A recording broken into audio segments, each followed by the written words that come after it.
Halo, perkenalkan nama saya Bunga Andini. Saya mahasiswi manajemen keuangan di Tantri Abeng University.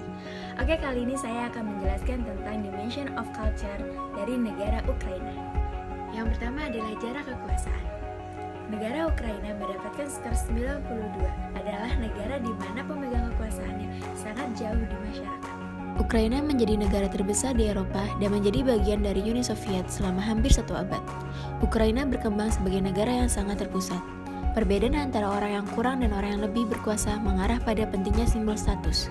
Perilaku harus mencerminkan dan mewakili peran status di semua bidang interaksi bisnis, baik itu kunjungan, negosiasi, atau kerjasama. Pendekatannya harus top-down dan memberikan mandat yang jelas untuk tugas apapun. Yang kedua adalah individualis dan kolektif. Negara Ukraina termasuk ke dalam masyarakat yang kolektif, karena jika orang Ukraina akan berpergi keluar dengan teman-teman, mereka akan mengatakan, kami pergi bersama teman-teman, bukan saya akan pergi bersama teman saya. Karena bagi orang Ukraina, keluarga, sahabat, teman itu adalah hal terpenting bagi mereka. Oke, yang ketiga ada masculinity dan femininity. Negara Ukraina mendapatkan skor 25. Skor 25 ini relatif rendah bagi negara Ukraina. Sepintas orang dapat melihat bahwa orang Ukraina di tempat kerja maupun ketika bertemu orang asing agak meremehkan pencapaian atau kapasitas pribadi mereka. Mereka berbicara sederhana tentang diri mereka sendiri, dan ilmuwan, peneliti, atau dokter paling sering diharapkan untuk hidup dengan standar hidup yang sangat sederhana.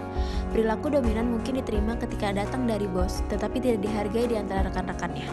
Yang keempat adalah penghindaran ketidakpastian. Negara Ukraina mendapatkan skor 95, di mana negara ini merasa sangat terancam oleh situasi yang aneh. Ketika negosiasi sedang dimulai dan fokusnya adalah pada pembangunan hubungan atau sangat rinci dan dipersiapkan dengan baik, Ukraina lebih suka memiliki informasi konteks dan latar belakang. Selama orang Ukraina berinteraksi dengan orang yang dianggap asing, mereka tampak sangat formal dan jauh. Pada saat yang sama, formalitas digunakan sebagai tanda penghormatan. Yang kelima adalah orientasi jangka panjang.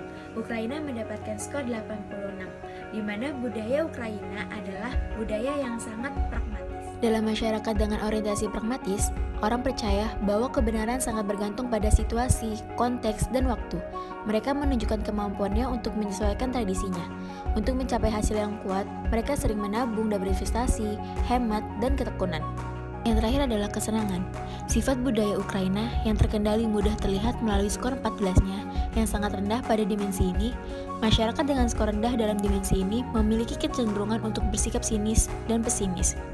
Juga berbeda dengan masyarakat indulgen. Masyarakat restrain tidak terlalu menekankan waktu senggang dan mengontrol pemuasan keinginan mereka. Orang dengan orientasi ini memiliki persepsi bahwa tindakan mereka dikekang oleh norma-norma sosial dan merasa bahwa memanjakan diri sendiri agak salah. Setelah menjelaskan 6 dimensi negara Ukraina, saya juga ingin menjelaskan sedikit tentang latar belakang negara Ukraina. Negara Ukraina termasuk ke dalam negara terbesar di Eropa dan juga negara terbesar ke-46 di dunia. Dalam sejarahnya, Ukraina pernah berada di bawah kekuasaan Republik Uni Soviet setelah Perang Dunia Kedua, lalu kemudian memperoleh kemerdekaan pada tanggal 24 Agustus 1991, tepatnya setelah pembubaran Uni Soviet. Agama yang paling luas di Ukraina adalah Kristen. Gereja yang baru lahir berkembang pesat, budaya, arsitektur, dan pendidikan juga berkembang. Ukraina memiliki banyak kesenian asli, salah satunya seni, dengan bentuk dekoratif yang dibuat dengan cara memotong kertas menjadi bentuk-bentuk tertentu, yang disebut vitinanki. Seni memotong kertas ini sering menjadi hiasan dekorasi tembok rumah-rumah orang Ukraina yang menjadi simbol kebudayaan. Bentuknya yang unik dan menarik menjadikan vitinanki ini sebuah karya seni yang istimewa bagi setiap orang yang melihatnya. Pakaian tradisional negara Ukraina dinamakan visivanka. Budaya Ukraina memiliki kesamaan dengan negara-negara tetangganya. Tetapi, adat istiadat Ukraina sangat dipengaruhi oleh gereja ortodoks dan tradisi dari mitologi Slavia. Budaya pernikahan di Ukraina, di mana pada acara pertunangan sang mempelai laki-laki datang kepada orang tua mempelai perempuan untuk mengadakan tawar-menawar uang mahar, yang akan dibayarnya untuk sang mempelai wanita dan meminta restu dari orang tua perempuan tersebut. Setelah mereka sepakat, pernikahan resmi diadakan di gereja, lalu kemudian diadakan di rumah masing-masing. Sekian penjelasan dari saya, semoga video ini dapat membantu teman-teman ketika teman-teman mendapat pekerjaan atau sekolah di negara Ukraina.